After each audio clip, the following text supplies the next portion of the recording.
Good morning. So this is your movement tutorial for all of our dynamic warm-up movements. So we're just going to go through one by one, go through the whole form that you should be using for all the different movements and give you a better understanding of what we want out of it. The biggest thing is on a dynamic warm-up, there's several components going on. One is that yes, we're trying to loosen the body up. So we do want to get some movement in there to where we're trying to get blood flow and a higher temperature in the muscle itself. The other component is we're trying to dynamically move. So we're trying to actually get in and out of greater ranges of motion fairly quickly. We don't want to hold a lot of static stretching, but we're trying to just actively get to those ranges of motion to loosen us up and get us ready for the workout itself. So to get the most out of those, we have specific things that we're looking for in each movement, which includes the first movement, jumping jacks. Seems pretty straightforward, pretty easy. We've all done these, but to get more out of it, focus on the reach. So as I open up in my jumping jack, I'm going to get a big reach overhead and really loosen up the shoulders more than maybe I would have if I'm just kind of doing one of these. When we're not thinking about it, we're just thinking about the movement piece, or hey, yeah, I'm just trying to move to, get blood flow going, get my body warmed up. We can do a much better job at loosening up the whole body by getting that big reach on each rep. That's going to drive more fluid into those joints for the upper and lower body and make us a little bit better prepared with what we're going to do. Second movement is our good morning squat. So, on the squat, I'm going to get my feet shoulder width inside the foot. I'm going to keep my weight on the front side of the heel. We push the hips back, keeping the back flat, and we're going to try and go as deep as we can. In this position, still trying to keep that good upright position, especially through the spine.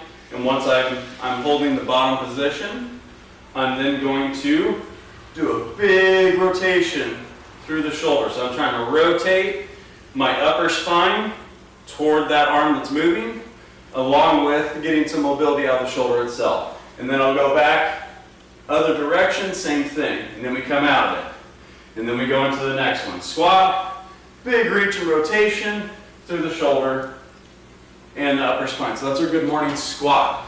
Then we have seal jacks. This one, different variant of the jumping jack. We're going to get wide with the feet, open up the arms, and then on the jump itself, we meet in the middle. Trying to keep the hands about shoulder height, and we really want to work on opening wide as I open up. One thing you can focus on is actually taking your shoulder blades and pulling them together. So you can see as I open up, I'm trying to squeeze the shoulder blades together, and now we're getting a much better range of motion with that movement, and we're starting to stretch some of the stuff across the front that might get pretty tight, especially if we're doing more desk work. So we want to try and loosen up that anterior component of the upper body. So that's our seal jack. Then we have a good morning push-up. With the good morning push-up, just like the good morning squat, we're going to do a big rotation with the arm. You can rotate through the hips, that's fine.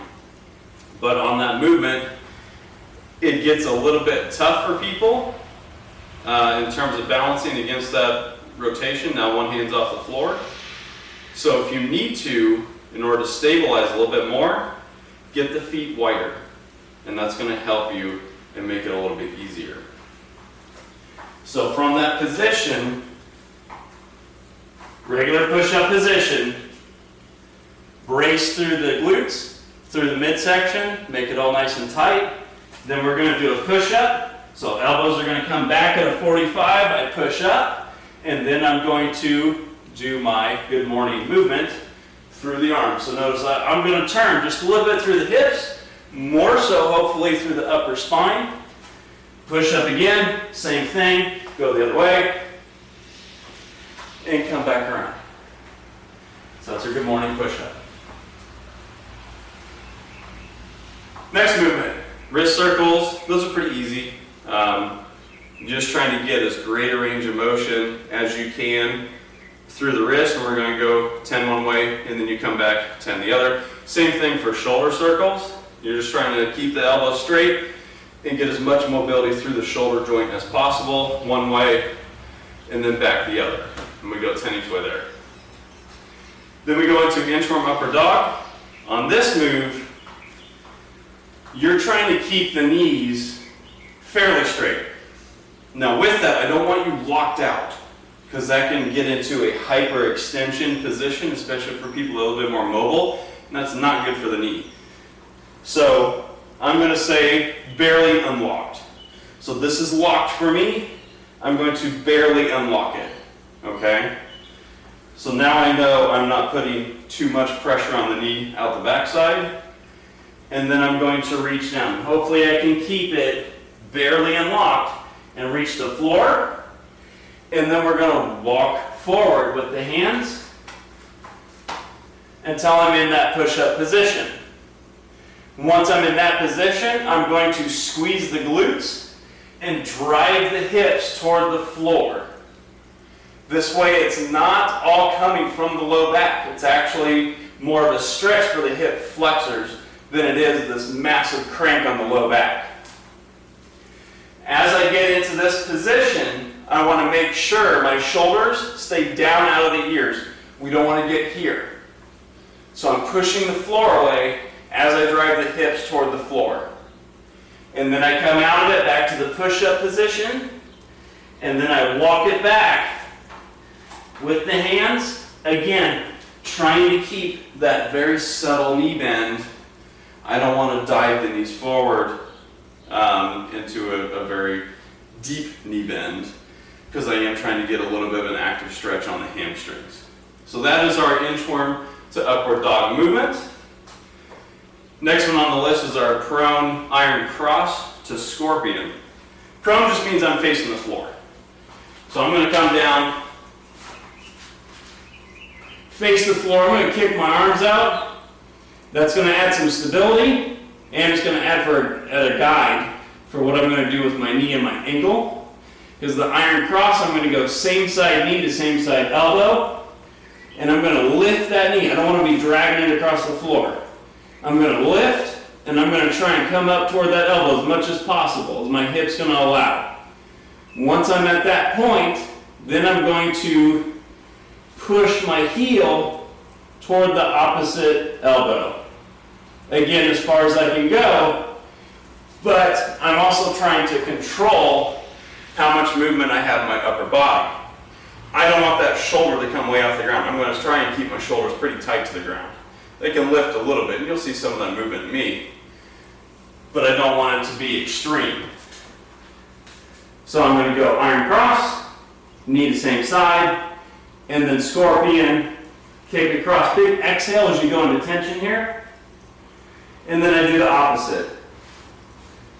Knee to elbow, come across. And we're just going back and forth, one right into the other. So that's our prone iron cross to scorpion. Then we have bench slides. On the bench slide, we get pretty wide. And if you want to turn the toes out a hair, that's fine. But we want to make sure the weight is distributed mainly through the front side of the heel on this. Okay? We don't want to shift forward onto our toes. So my weight's through the front side of the heel, and then I sit back as if I'm doing a squat. I'll show you that from the side, because I'm trying to load the hips here. So I sit back as if there's a bleacher bench right behind me. And I'm going to sit on that bleacher bench, and then I'm going to slide right across that bench. And I'm going to extend each leg as I shift to one side, the other one should get straightened. And you'll feel a quick stretch right in that groin and in the hamstring. Notice I'm trying to keep my back flat as I shift across, and I'm staying low. I'm not coming up and then down. I'm just shooting straight across. So that's our bench slide. Single leg RDLs. On a single leg RDL, we're going to pull one leg back. The other is our stance leg. Stance leg should have the pressure front side of the heel. I want to keep this position with this leg. So if my body moves, I want that leg to be in line with my torso. So I'm going to squeeze my glute on that side to get that position, and I'm now locked in. Ear to ankle should all be in line. Big thing about the RDL, I'm trying to move my hip. I'm not just trying to tilt, and I'm definitely not trying to reach for the ground. Because not only do I want that alignment from the hip all the way through the ankle to stay straight, I'm trying to keep my spinal alignment so that it's neutral. So if I end up trying to reach for the ground, my alignment goes away. If I try to reach back, it is much easier for me to maintain that alignment and come back out of it. So like I said, the goal is not reaching the ground, the goal is trying to reach the butt back as far as you can. Another way to think about it, think that there's a low window down here, and you're just trying to stick your heel through the window. So your free swinging heel, you're trying to stick that through a window that's behind you. And that makes it a lot easier to visualize, oh, I'm trying to push my hip back. And the second that hip stops moving back, you can't push it back any further, that's it, the movement's done, and you come back out of it. So that's our single leg RDL. Lateral lunge. I simply start in the standing position. I step wide. I like to stagger it a little bit. So if I turn this way, this is with me with my toes lined up on this seam. So if I were to kick out into the lunge, notice the side that I'm going toward, my left side, that toe now pops forward an inch or two. That is much different than 45 degrees. Don't make it massive. It is a very subtle difference between the toes with the side that you're going toward coming forward a hair. That just puts my hip in a little bit better position to where I can sit back into the hip, keeping the load on the front side of my heel. The biggest mistake people make is driving everything into the knee and trying to stay upright with the torso. Get a pretty steep lean with the torso. We're still keeping the neutral spine, so we're still keeping a flat low back, but I'm sitting back into the hip versus driving all that force into the knee. Once I've gotten to that position, I drive off through the heel, right back to standing. So that's my lateral lunge. Drop into it, drive off back to standing. Then we have high plank, low plank. Get into a plank position on the hands. We want to make sure, just like with our push-ups, brace through the midsection, just like somebody's going to come up and punch you, and also brace through the glutes, so that everything's locked in on the body and everything's in a straight line.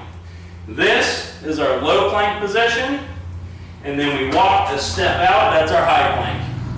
And then we're just going to alternate hands in terms of which one goes first. So I went right first on that one, now I go left first, and I'm just trying to stabilize through that motion and not let my hips rise up and just maintain that brace.